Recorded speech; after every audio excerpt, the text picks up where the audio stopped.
Okay.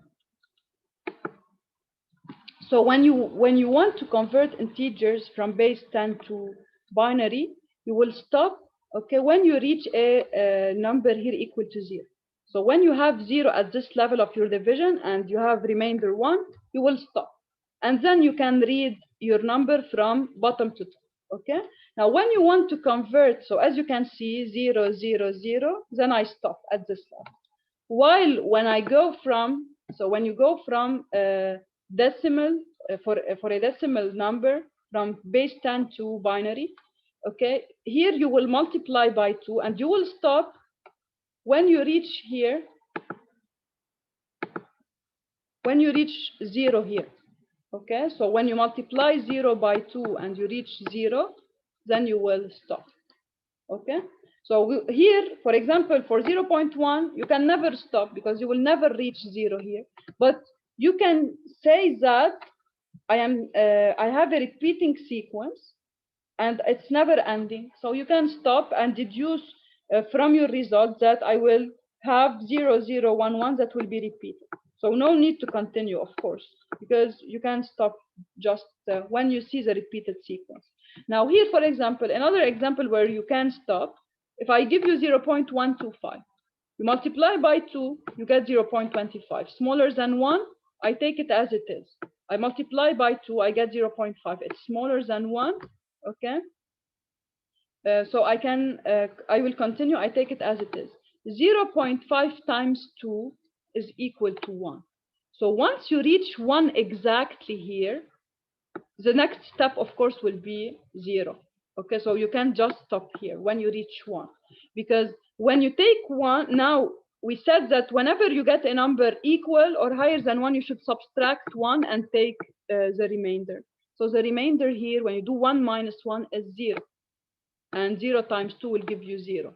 And since you will, so here you can stop because any 0 here to the left, okay, will not, to the right, sorry, will not change anything. So if you continue infinitely, you'll get 0, 0, 0, 0, okay? So you can stop whenever you reach 1 exactly, you say I can stop, because you will be sure that in the next step, when I subtract 1, I will get 0, and then it will be never endless zeros, okay? So it's endless zeros, so all I have to do is to stop when I reach just 1 exactly. Okay, here we never reached 1 exactly. Okay, so this is why we will never reach when we will never reach here just a 0 after, so we should stop. Okay, so here we can stop, here we will never stop, and because we have a repetitive sequence, we can say that no need to continue. I will know how its behavior is. It's a repetition of 0, 0, 1, 1, etc.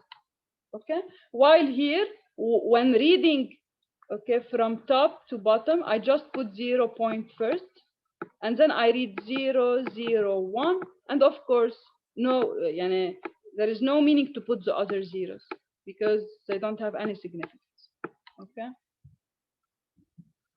now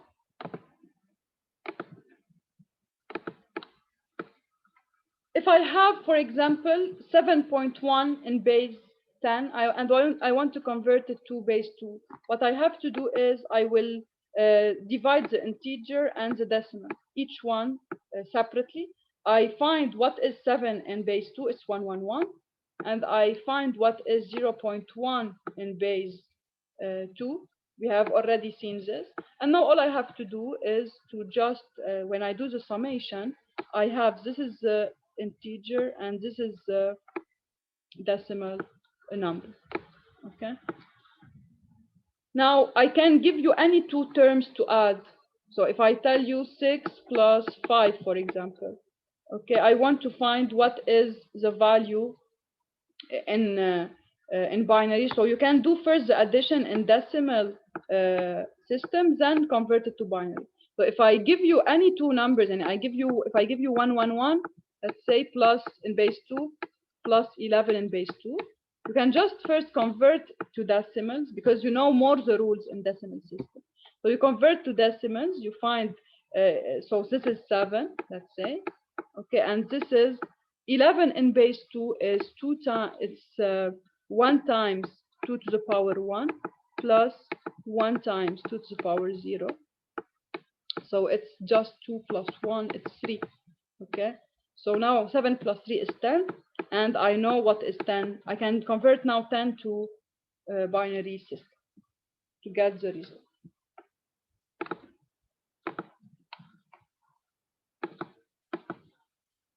Now, for computers of high capacities, okay, the largest number that can be read by a computer is around 9 times 10 to the power 307. If we exceed this number, we will get the following notation: NaN, not a number, so it's an error. So whenever, in general, when you have divergence, so if you are writing a MATLAB code and you have divergence, when you get your result, you get none. So not a number, it's not definite. This means that your solution is diverging to infinite numbers. Now, similarly, smallest number that cannot be read by is around 2.23 times 10 to the power minus 308. And any number that will be smaller than 2.23 times 10 to the power minus 308 will be written as 0 by the computer. So, but these are very high precision computers, and this is a good precision at the end. Okay, so but of course, you can have accumulation of errors. The errors in general you will have a bad scenario when errors will accumulate. So if you just do one addition and the error of this order, you say it's fine, it's nothing.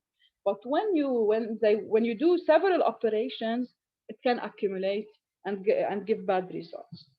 So let us see some examples.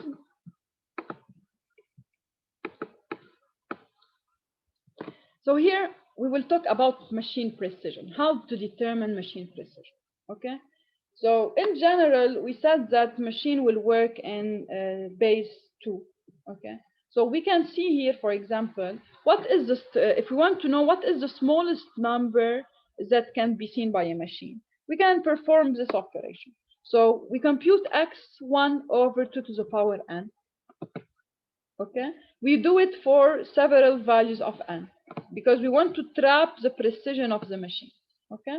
Now, and then we do, if we add it to 1, if the machine can read x, when we add it to 1, we should get a number larger than 1. Okay. And then when we do y minus 1, we will expect to get x. Okay. So here, of course, if I've just put 1 plus x and y minus 1, which is x, you will tell me, what are you doing? Of course, I will get x. Of course, I will get x by analytical calculation, but numerically, I might not, because if I have that x is very small, my computer might not be able to read it. It will take it as 0. And then when I do y minus 1, it will just read 0, and it will not read x. Okay. So this is what I will do here. I performed this operation for different values of n. Higher is n, higher will be the precision of my machine because it can read smaller values of x. So here we are trying to do the calculations. But as you can see here, why I did y minus 1, and here, for example, you still can get 1, but the computer can store more numbers after this 0. Okay, so to be able to know if it will read this number or not, this is why we did y minus 1. So until now, until 51, it seems that it's fine, because when I'm doing y minus 1, I am able to read exactly what is exactly x. And this can continue here for this machine. It will continue until 52. Because until 52, n equal 52, I am able, when I do y minus 1, I get x, which is the smallest possible value I can read here is this one. 2.220446 times 10 to the power minus 16. Okay, which correspond to n equals to 52. Okay, so now in this case, the precision in the if I'm this precision 10 minus 16 هي بالدecimal system. Okay, so with decimal system I can read up to 16 numbers after decimal point. هلا while بالباينري system أكيد I need a much larger number. يعني هون إذا لاحظتوا n is equal to 52. Okay, يعني أنا إذا if I just have I need 52 bytes to be able to read my number. Okay, so it's a very large amount. Okay, so depending on the number of bytes I have, more I have a number of bytes in my computer, I can have a higher precision. Okay.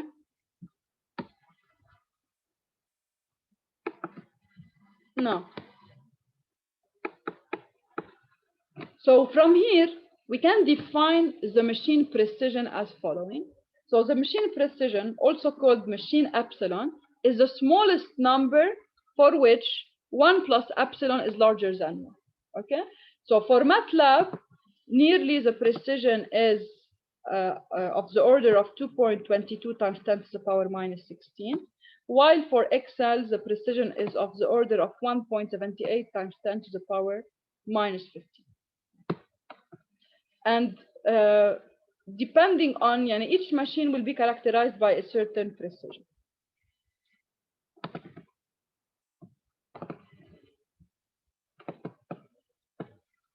Now, let us see here what is the round of error that can be included when adding two numbers.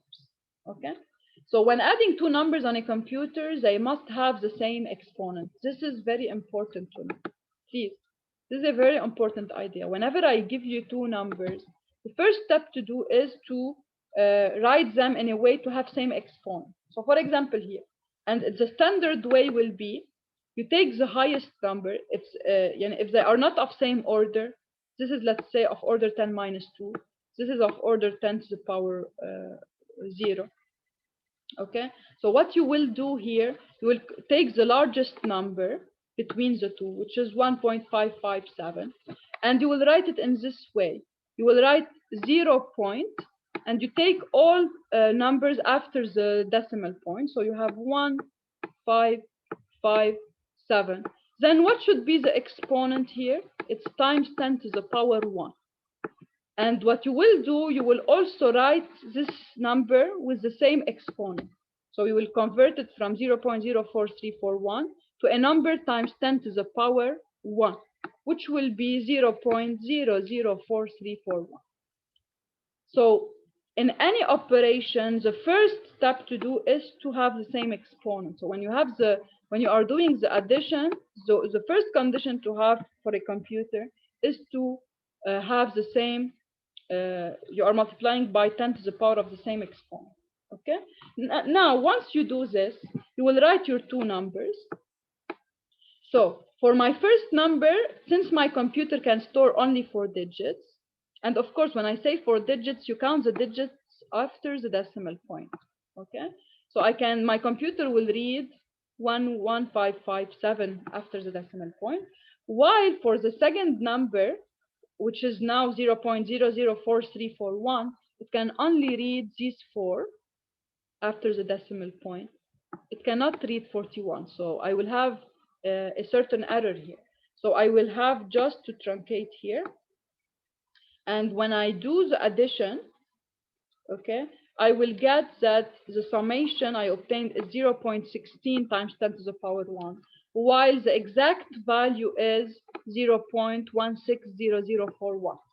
So here's the round of error. We call it round of error here because it is due to the limited number of digits that my computer can read. So to compute the value of this error, my round of error will be 0.00041, which is of the order of nearly 10 minus 5, which is acceptable maybe. And in general, in relative error of 10 minus 5 is acceptable, but please always, this is why always I tell you we should compute not just the error, okay, we should the true error, we should compute the relative error, because 10 minus 5 here might be acceptable, while if the two numbers I am adding are both small, it might not be acceptable. So in general, the criterion is set for the relative error, not for the just true error.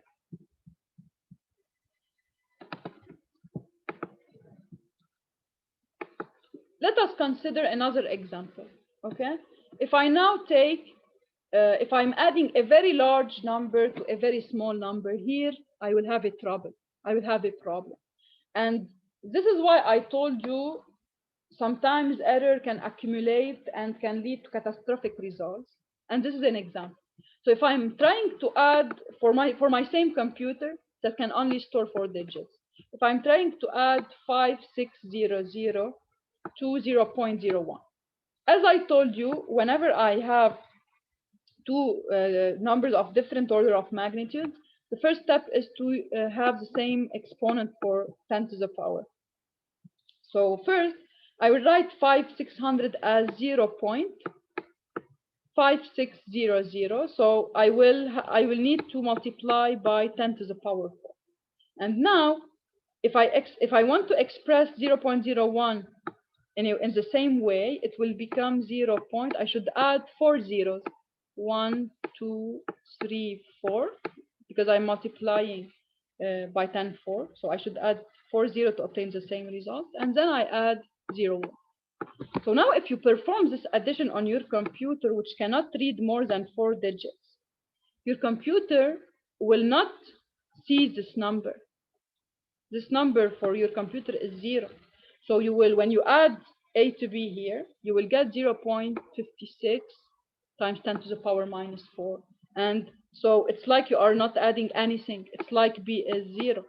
And if you repeat adding B infinite times, you will still just read A, because it's A plus 0, 0, 0, etc. This means that in this way, if I repeat adding infinitely B, of course my error will be very large. This is errors that can be involved in computers. We can reduce these possibilities by increasing the number of digits that can be seen by the computer. Okay, but even if you have large number of digits, you can still have errors when you add a very large number to a very small number. Okay, so in this way, round-off errors can be very high. So this is why we are trying to have higher precisions for our machine. Okay. Now, any question on this? Okay. Now, concerning an example where we have both truncation and round-off errors. Okay. Guys, just I'm not. Can anyone try to talk, because I'm not hearing anyone? So maybe I have a problem. I will try to fix it. Are you trying to just ask me, or always you are asking in the chat? Doctor, all good. Oh, so I can hear you. Okay, it's fine. I thought there is a problem because sometimes I cannot hear, just I can read the chat. So sometimes it might take place. Okay, so now we will introduce an example where we have both truncation and round-off errors. And you will try to find what is the value of delta x that can give the minimum error. This is called the point of diminishing returns. Okay, and we have talked about this little bit before. Now we will see it in more details. So let's say I give you function f of x is equal to exponential of x, and I want to compute f prime 0 using the forward difference and the center difference method. Okay, and I want to see how delta x will affect my error. So first, because I can here compute what is the exact value, because I have the function. If I derive f prime, I get the derivative of epsilon x is epsilon x. And I am interested to compute it at 0. So the exact result will be exponential of 0, which is 1. So this is the exact value, and I will try to compare the results of computation of f prime 0 using the forward method and the central difference method. Okay. So now I will first express both methods function of delta x, because now my purpose is to find what is delta x that will minimize the error. Okay. To do so, I will write the general expression of the error. So if I want to use the forward method, then I will define the derivative as f at 0 plus delta x minus f0 over delta x. So it's f dx minus the exact value, f0. I know it, okay? So if I put just 0 here, f of 0 is e0 is 1. So it's f dx minus 1 over dx. Now to compute what is f dx is just e, the exponential function. I replace x by delta x or dx. Here, if you want to be more accurate, they should put instead of dx delta x. Dx in general, when we use dx, so it's differential, it's tending to 0. Okay. Now for delta x, we can take several values, and we will try to approach. We'll use small values, smaller than 1, much smaller than 1, to see how the value of delta x will affect my result. Okay. Now, once we compute the forward expression of the derivative, we can assess what is the true error, and we will take just the absolute value, because as I told you, we don't care for the sign in general of the error. We just care for the absolute value of it.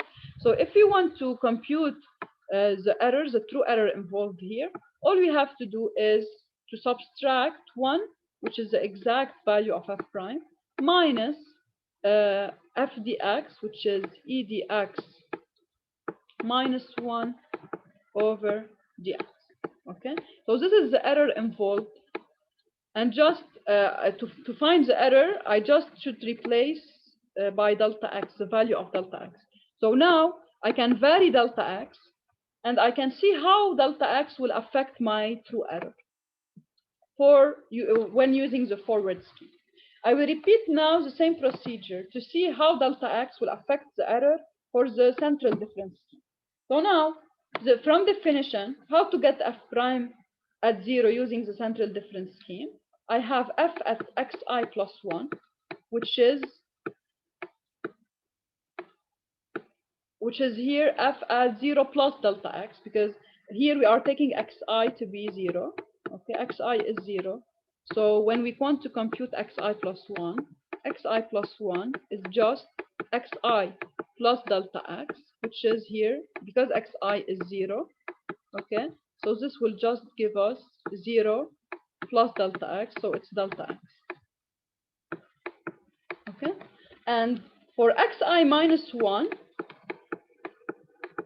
it is 0 minus delta x, because we can write also that delta x is equal to x minus xi minus 1.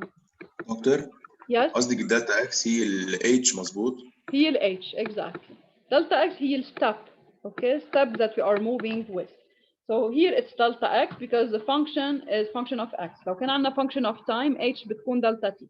Okay, so h can be written as xi minus xi plus 1 minus 1, or xi plus 1 minus xi. So now, since we are interested now in finding what is xi minus 1, so we can use this, that xi minus 1 is delta x. So we can conclude that xi minus 1 is simply xi, which is 0, minus delta x. So this is why here we replaced xi minus 1 by its value, which is 0 minus delta x. And since we are working in central difference scheme, so it's over 2 times delta x. Now, we can say that the central difference derivative at 0 is f dx minus f minus dx over 2 dx. And now by replacing f dx is exponential dx, and f minus dx is exponential minus dx, then we can get the true error now as the absolute value of 1 minus f prime we get from central difference scheme, which is exponential dx minus exponential minus dx over 2 dx. So we were able here to find the error in both cases, in forward difference method and central difference method, function of delta x. Now, in order to determine the point of diminishing returns, which means the point that will minimize the error, we should plot these two functions, function of delta x. Okay, so we will plot the true error function of delta x. Let us see what do we obtain. So as we introduced before for the forward scheme and the central difference scheme, we said that we expect that the error for the central scheme to be of the order of delta x squared, and the error in the forward scheme to be of the order of delta x. But please keep in mind, this order of errors are just due to what? Are just due to truncation errors. But keep in mind that when I perform this operation, I'm performing them on machines. These machines have limitations, they have certain precision. So if I will choose a very small delta x, the round of error will accumulate. Okay, so you can see this in this graph. When going with delta x from a value of 1 to nearly, let us look first at the variation in the centered difference scheme. You can see that in a first range of delta x, from nearly 1 to nearly here 10 to the power minus 5 nearly, so nearly at this level, minus 5, minus 6. Okay, what is happening is that, as expected, my error is decreasing, and if I draw the variation of delta x squared, okay, and delta x, I can see that as expected for the centered difference, the error is diminishing in a proportional way, okay, to delta x squared, because I know that I expect that using truncation methods and using the centered difference schemes, the error is of order of delta x squared. And this is what I'm getting for acceptable range of delta x. But once I go to very small value of delta x, this is not valid anymore. My error begin to increase. How can I justify this? How can I explain this? The idea is that when I perform the truncation method, when I use this, it's true that I have truncation errors, but also when I perform any calculation, I'm doing it on a machine, and this machine will induce round-off errors. Now, when I work with acceptable value of delta x, the truncation error will be dominant in this region. The truncation error is dominant. This is why the round-off error will not have any effect, okay? And as expected, my error will decrease when I decrease delta x, and as I can see, the error is proportional to delta x squared. But once I am going to very small values of delta x, this behavior will not continue. And from here, I can know that starting from this point, the dominant error will be the round-off error of which is involved by the machine. This is why I will start to have deviation. And therefore, we say I can determine the point of the point that will minimize the error from this graph. And this point, okay, I can call it the point of diminishing returns. This is what we mean by point of diminishing returns. So it is the point that will minimize the error. And if I go below this point, if I reduce delta x, then the round-off error will be dominant over the truncation error, and I will start to have increased error between the exact value and what I have. Okay. Now, we can see this behavior also for the forward method. Okay, so if I observe the variation of the forward error with delta x, first, as expected, for a certain range of delta x, the error is linear with delta x, so it's nearly very close to the linear behavior. As I reduce delta x, the error is reduced until nearly, when I reach nearly an error here. So if this is 10 minus 10, so this is 10 minus 9. So between 10 minus 9 and 10 minus 8, I start to have, this is my point of diminishing returns. If I reduce delta x more, then I will start to have increasing error. Okay. We can see here that for the forward method, we can go more for delta x lower. You know why? Because the idea is that the central difference method is proportional to delta x squared. So the error is proportional to delta x squared. This is why, and as delta x is decreasing, then my round of error is increasing. This is why for the central difference method, the point of diminishing return is for delta x higher than the point of diminishing returns for the forward method. Okay, but still the accuracy I can get with my centered scheme is better, because as you can see here, even if I can reach a smaller delta x for the forward scheme, if I compute the minimum error I can have in the forward scheme, it's nearly 10 minus 9. However, when using the central difference scheme, my error is nearly 10 minus 11, which is better. Okay. So we are done with chapter 4 on roundoff and truncation errors. And we will start a new chapter next time. Okay. Do you have any questions? دكتور هنشوف next chapter. The next chapter, we will introduce bracketing techniques to find the solution of an equation. If you want, still we have some time, I will introduce the next chapter. دكتور متى بنبلش بالماتريسز؟ لأنه هودي ما حبيتهم كتير بشعين. بنبلش فيهم بعد عنا 2 chapters to find، يعني next 2 chapters حيكونوا techniques to find إذا عندي equation equal to 0 how to find the solution، ومن بعد هيك بنبلش بالماتريكس. Okay. Doctor. Yes. When are you going to post the exercises?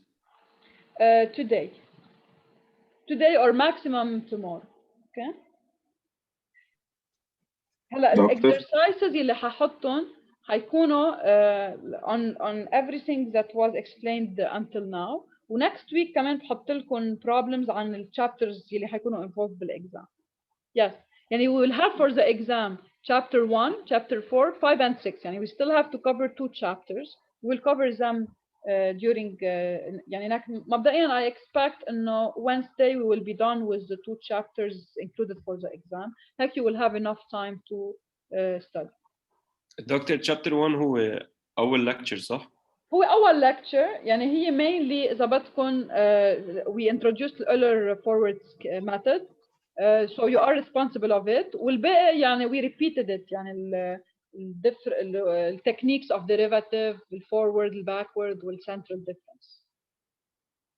And chapter 1 is very simple because just the new idea بالone هي Euler's forward method. بس دكتور مش الأويلر هي ذاتها الفورورد ديفرنس. هي based على الديريفاتيف صح، بس انه اذا اعطيتك equation you should know how to هلا حاعطيكم examples دكتور فيك تعملي معروف تقولي لنا بس كيف بيجي الفحص، لانه بس بنطبق فورميل ما بعرف انا كيف بيجي الاكزرسيس. الاكزام اول شيء بيجي بيجي questions multiple choice وبيكونوا concept questions، يعني مش كله numerical calculation. يعني مثلا فيني اسالك انه the accuracy of the forward method is of order h، لازم تعرف اذا it's true or false. اوكي لازم تعرف let's say انه forward method is more accurate من backward والcentral method. You should know the concept انه we are deriving let's say forward method is based من truncation of Taylor series. يعني هول القصص concepts لازم تعرفهم كيف كل method من كيف اجت. So you should read the slides. You should any notes I give you during the session I can ask about it. يعني إذا نعطيتكم شي مرة remark you are responsible of it. يعني فيني أسألها ب question true or false. Okay. وحيجي أكيد يعني هيدا first type of questions. Second type of questions بيكون problems. يعني I give you let's say a number. I tell you I give you two numbers. I tell you the computer is capable of storing 4 digits. What will be your result? مثلا. يعني applications that are related directly to what we are doing together. Okay. دكتور No. Yes. هيدي الجراف تبع ال Point of الألف diminishing return. Yes. هيدي الجراف هي the graph of the absolute value يعني Yes. It's the absolute true error. ونحن ما we don't have to شو اسمه نفوت على شي سيستم نرسمها صح؟ هي بتكون موجودة. ايه يعني انا بيهمني انت تفهم شو يعني point of diminishing return. يعني انا فيني انا اعطيك جراف وانت تقول لي وين ال point of diminishing return او لازم تفهم شو يعني point of diminishing return. دكتور انا مش كثير فهمت يعني هيدي مثلا نعم هيدا البوينت مش كثير فهمته اخر شيء عم بيعطش لانه عندي انا الانترنت. Okay, I will repeat it for you. هيدا البوينت انت عندك two types of error in any calculation. في عندك truncation errors وعندك round of error. لانه انت when you take very small delta x your computer ما رح يقدر يلقط كل النمبرز. يعني when you perform an operation with small delta x computer ما حيقدر يلقط النمبر exactly. حيكون في round of error. اوكي هلا كل ما انت صغرت الدلتا اكس كل ما حيكبر الراوند اوف ايرورز لانه بتصير you are adding a certain large number to a small number. فشو بيصير؟ الراوند اوف ايرور بيصير يكبر. اوكي بينما ال truncation error will always decrease when you reduce delta x. هلا here the total error will be due to the addition of both. كل ما صغر delta x كل ما truncation error is reduced بينما round of error is increased. اوكي فانا حوصل لمحل انه in a first step حيكون ال truncation error هي الدوميننت. يعني ال round of error ما حيكون كثير كبير.